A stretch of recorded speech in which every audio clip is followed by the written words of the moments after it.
ಎಲ್ಲರಿಗೂ ನಮಸ್ಕಾರ.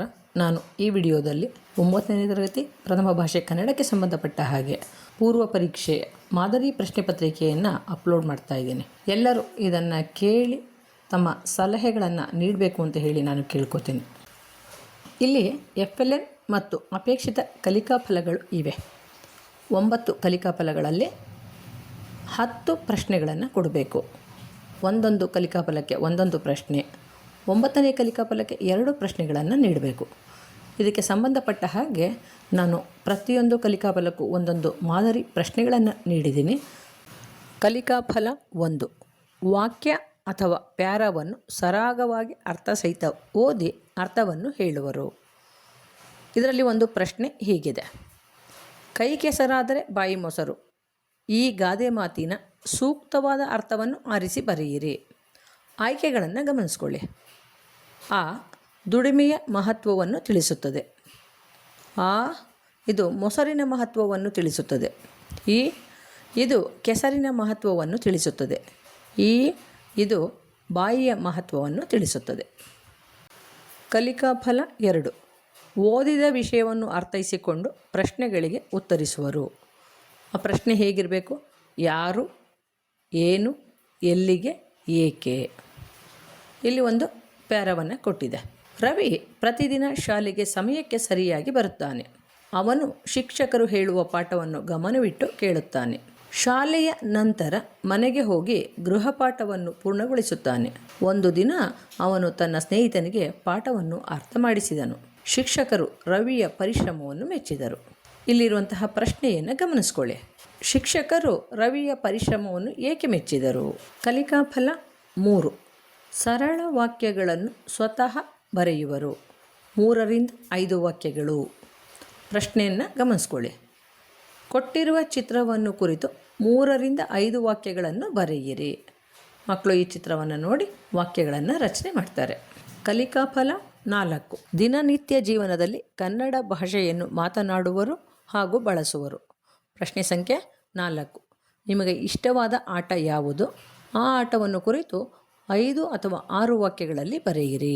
ಈ 4 ಪ್ರಶ್ನೆಗಳು FLNಗೆ ಸಂಬಂಧಪಟ್ಟ ಹಾಗೆ ಇರುತ್ತವೆ. ಕಲಿಕಾ ಫಲ 5ರಿಂದ ಕಲಿಕಾ ಫಲ 9ರವರೆಗೆ ಹಿಂದಿನ ತರಗತಿಯ ಅಪೇಕ್ಷಿತ ಕಲಿಕಾ ಫಲಗಳ ಆಧಾರದ ಮೇಲೆ ಪ್ರಶ್ನೆಗಳನ್ನು ಕೊಡಲಾಗಿದೆ. ಕಲಿಕಾ ಫಲ 5, ವಿವಿಧ ಧರ್ಮ, ಲಿಂಗ, ಆಚಾರ, ವಿಚಾರ ಹಾಗೂ ರೂಢಿ ಸಂಪ್ರದಾಯಗಳಿಗೆ ಸಂಬಂಧಿಸಿದ ಸಂವೇದನಾತ್ಮಕ ಸಾಮಾಜಿಕ ಅಂಶಗಳ ಕುರಿತು ತಮ್ಮ ವೈಯಕ್ತಿಕ ಅನುಭವಗಳನ್ನು ಮೌಖಿಕವಾಗಿ ಅಭಿವ್ಯಕ್ತಪಡಿಸುವ ಸಾಮರ್ಥ್ಯವನ್ನು ಬೆಳೆಸಿಕೊಳ್ಳುವರು. ಪ್ರಶ್ನೆ 5, ಕೊಟ್ಟಿರುವ ಯಶೋಧರೆ ನಾಟಕದ ಭಾಗವನ್ನು ಓದಿ ಪ್ರಶ್ನೆಗೆ ಉತ್ತರಿಸಿ. ರಾಜ: ಏಳು ಅಮ್ಮಾಜಿ, ನಿನ್ನ ದುಃಖವ ನಾನು ಕಾಣೆನೆ, ಏಳಮ್ಮ. ಯಶೋಧರ ಎದ್ದು ಕುಳಿತುಕೊಳ್ಳುವಳು. ನೀ ಪಲ್ಲೆಯಲ್ಲೇ ನಿನ್ನಣ್ಣ ಸನ್ಯಾಸವನ್ನು ಸ್ವೀಕರಿಸಿಹನು ಎಂದು ನೀ ಹೋಗಿ ಆತನನ್ನು ನೋಡುವುದು ಸರಿಯಪ್ಪುದೇ? ಯಶೋಧರೆ: ಹೋಗಿ ಕೇಳುವೆನು. ರಾಜ: ಸನ್ಯಾಸಿಯಾದವನು ಸತಿಯ ನೋಡುವ ಮಾತು ಸಂಪ್ರದಾಯಕ್ಕೆ ವಿರೋಧ. ಪ್ರಶ್ನೆ 5, ರಾಜ ಶುದ್ಧೋಧನನು ಯಶೋಧರೆಗೆ ನೀಡಿದ ಸಲಹೆಯನ್ನು ಕುರಿತು ಬರೆಯಿರಿ. ಕಲಿಕಾ ಫಲ 6, ಕಾಲಾನುಸಾರ ವೃತ್ತಿಗಳಲ್ಲಿ ಸಂಭವಿಸುವ ಬದಲಾವಣೆಗಳು, ಯಂತ್ರೋಪಕರಣಗಳ ಬಳಕೆಯಿಂದ ಉಂಟಾಗುವ ಸಾಮಾಜಿಕ ಮತ್ತು ಆರ್ಥಿಕ ಪರಿಣಾಮಗಳನ್ನು ಗುರುತಿಸಿ ವಿವರಿಸುವ ಸಾಮರ್ಥ್ಯವನ್ನು ವಿದ್ಯಾರ್ಥಿಗಳು ಬೆಳೆಸಿಕೊಳ್ಳುವರು. ಪ್ರಶ್ನೆ 6, ರಹೀಮ 20 ವರ್ಷಗಳಿಂದಲೂ ಮಗ್ಗವನ್ನು ಮುಟ್ಟದೇ ಇರಲು ಕಾರಣಗಳೇನು?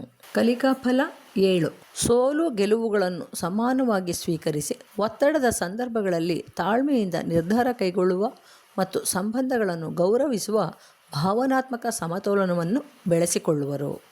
ಇಲ್ಲಿ ಒಂದು ಪ್ಯಾರವನ್ನು ಕೊಟ್ಟು ಅದಕ್ಕೆ ಸಂಬಂಧಿಸಿದಂತಹ ಒಂದು ಪ್ರಶ್ನೆಯನ್ನು ಕೊಟ್ಟಿದೆ. ಒಂದು ದಿನ ಶಾಲೆಯಲ್ಲಿ ಕಬಡ್ಡಿ ಪಂದ್ಯ ನಡೆಯಿತು. ರಾಹುಲ್ ತಂಡ ತುಂಬ ಆತ್ಮವಿಶ್ವಾಸದಿಂದ ಆಡಿತು. ಆದರೆ ಅಂತಿಮ ಸುತ್ತಿನಲ್ಲಿ ಅವರ ತಂಡ ಸೋತಿತು. ಕೆಲವರು ಬೇಸರಗೊಂಡರು.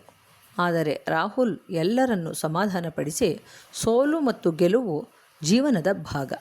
ಇಂದು ನಾವು ಸೋತಿದ್ದೇವೆ, ನಾಳೆ ಗೆಲ್ಲಬಹುದು ಎಂದು ಹೇಳಿದನು. ನಂತರ ಎದುರಾಳಿ ತಂಡದವರನ್ನು ಅಭಿನಂದಿಸಿದರು. ಶಿಕ್ಷಕರು ರಾಹುಲ್ನ ತಾಳ್ಮೆ ಮತ್ತು ಸ್ನೇಹಭಾವವನ್ನು ಮೆಚ್ಚಿದರು. ಆ ದಿನ ಎಲ್ಲ ವಿದ್ಯಾರ್ಥಿಗಳು ಒತ್ತಡದ ಸಂದರ್ಭದಲ್ಲೂ ಶಾಂತವಾಗಿ ನಡೆದುಕೊಳ್ಳಬೇಕು ಹಾಗೂ ಸಂಬಂಧಗಳನ್ನು ಗೌರವಿಸಬೇಕು ಎಂಬ ಪಾಠವನ್ನು ಕಲಿತರು. ಪ್ರಶ್ನೆ 7, ಶಿಕ್ಷಕರು ರಾಹುಲ್ನ ತಾಳ್ಮೆ ಮತ್ತು ಸ್ನೇಹಭಾವವನ್ನು ಏಕೆ ಮೆಚ್ಚಿದರು? ಕಲಿಕಾ ಫಲ 8. ವೈಚಾರಿಕ ಚಿಂತನೆಯ ಮಹತ್ವವನ್ನು ಅರ್ಥೈಸಿ ನಮ್ಮ ಸಂಸ್ಕೃತಿಯ ಹಿರಿಮೆಯನ್ನು ಕಾಪಾಡಿಕೊಳ್ಳುವ ಅಗತ್ಯತೆಯನ್ನು ಗುರುತಿಸುವ ಸಾಮರ್ಥ್ಯವನ್ನು ಬೆಳೆಸಿಕೊಳ್ಳುವರು. ಇಲ್ಲಿ ಒಂದು ಪ್ಯಾರ ಕೊಟ್ಟಿದೆ. ಒಂದು ಶಾಲೆಯಲ್ಲಿ ಮೊಬೈಲ್ ಫೋನ್ ವಿದ್ಯಾರ್ಥಿಗಳಿಗೆ ಉಪಯೋಗವೇ ಹಾನಿಯೇ ಎಂಬ ವಿಷಯದ ಕುರಿತು ಚರ್ಚಾ ಸ್ಪರ್ಧೆ ಆಯೋಜಿಸಲಾಯಿತು. ಕೆಲವು ವಿದ್ಯಾರ್ಥಿಗಳು ಮೊಬೈಲ್ ಮೂಲಕ ಹೊಸ ವಿಷಯಗಳನ್ನು ಕಲಿಯಬಹುದು, ಆನ್ಲೈನ್ ತರಗತಿಗಳನ್ನು ಕೇಳಬಹುದು ಎಂದು ಹೇಳಿದರು. ಮತ್ತೊಬ್ಬರು ಅತಿಯಾಗಿ ಬಳಸಿದರೆ ಓದಿನಲ್ಲಿ ಗಮನ ಕಡಿಮೆಯಾಗುತ್ತದೆ, ಆರೋಗ್ಯಕ್ಕೂ ಹಾನಿಯಾಗುತ್ತದೆ ಎಂದು ಅಭಿಪ್ರಾಯಪಟ್ಟರು. ಶಿಕ್ಷಕರು ಎಲ್ಲರ ಮಾತುಗಳನ್ನು ಶಾಂತವಾಗಿ ಕೇಳಿದರು. ನಂತರ ಅವರು ವಿದ್ಯಾರ್ಥಿಗಳಿಗೆ ಯಾವುದೇ ಸಾಧನವನ್ನು ಸರಿಯಾದ ರೀತಿಯಲ್ಲಿ ಬಳಸಿದರೆ ಅದು ಉಪಯೋಗಕಾರಿ, ತಪ್ಪಾಗಿ ಬಳಸಿದರೆ ಸಮಸ್ಯೆ ಉಂಟಾಗುತ್ತದೆ ಎಂದು ತಿಳಿಸಿದರು. ಪ್ರಶ್ನೆ 8. ಮೊಬೈಲ್ ಫೋನ್ ಬಳಕೆಯಿಂದಾಗುವ ದುಷ್ಪರಿಣಾಮಗಳನ್ನು ಕುರಿತು ಬರೆಯಿರಿ.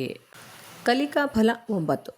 ಕತೆ, ನಾಟಕ ಹಾಗೂ ನಡುಗನ್ನಡ ಸಾಹಿತ್ಯ ಪ್ರಕಾರಗಳನ್ನು ಅರ್ಥೈಸಿಕೊಂಡು ವಿಷಯಾನುಸಾರ ಸಹಜ ಚರ್ಚೆ ಮತ್ತು ಸಂವಾದಗಳಲ್ಲಿ ಪಾಲ್ಗೊಂಡು ತಮ್ಮ ಅಭಿಪ್ರಾಯವನ್ನು ವ್ಯಕ್ತಪಡಿಸುವ ಸಾಮರ್ಥ್ಯವನ್ನು ಬೆಳೆಸಿಕೊಳ್ಳುವರು. ಇಲ್ಲಿ ಒಂದು ಪ್ಯಾರ ಇದೆ. ಒಂದು ಗ್ರಾಮದಲ್ಲಿ ಹಳೆಯ ಆಲದ ಮರ ಇತ್ತು. ಗ್ರಾಮಸ್ಥರು ಅದರ ನೆರಳಿನಲ್ಲಿ ಕೂತು ಕತೆ ಹೇಳುತ್ತಿದ್ದರು. ಒಂದು ದಿನ ಗ್ರಾಮ ಪಂಚಾಯಿತಿಯವರು ರಸ್ತೆ ಅಗಲೀಕರಣಕ್ಕಾಗಿ ಮರವನ್ನು ಕಡಿದು ಹಾಕಲು ನಿರ್ಧರಿಸಿದರು. ಕೆಲವರು ರಸ್ತೆ ಮುಖ್ಯ ಎಂದರು, ಇನ್ನು ಕೆಲವರು ಮರ ನಮ್ಮ ಪರಿಸರ ಮತ್ತು ನೆನಪುಗಳ ಭಾಗ ಎಂದರು. ಶಾಲೆಯ ಮಕ್ಕಳು ಸಭೆ ನಡೆಸಿ ರಸ್ತೆ ಸ್ವಲ್ಪ ಬದಿಗೆ ಮಾಡಿ ಮರವನ್ನು ಉಳಿಸುವ ಸಲಹೆ ನೀಡಿದರು. ಗ್ರಾಮಸ್ಥರು ಮಕ್ಕಳ ಅಭಿಪ್ರಾಯವನ್ನು ಒಪ್ಪಿಕೊಂಡರು. ಎಲ್ಲರೂ ಸಂತೋಷಪಟ್ಟರು. ಪ್ರಶ್ನೆ ಸಂಖ್ಯೆ 9. ಈ ಮೇಲಿನ ವಾಕ್ಯವೃಂದ ಯಾವ ಸಾಹಿತ್ಯ ಪ್ರಕಾರಕ್ಕೆ ಸೇರಿದೆ?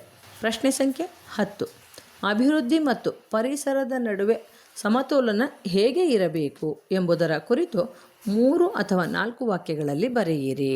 ಈ ವಿಡಿಯೋವನ್ನು ಕೇಳಿ ತಾವು ಸಲಹೆ ಸೂಚನೆಗಳನ್ನು ನೀಡ್ತೀರಾ ಅಂತ ಹೇಳಿ ನಾನು ಭಾವಿಸ್ತೀನಿ. ಧನ್ಯವಾದಗಳು.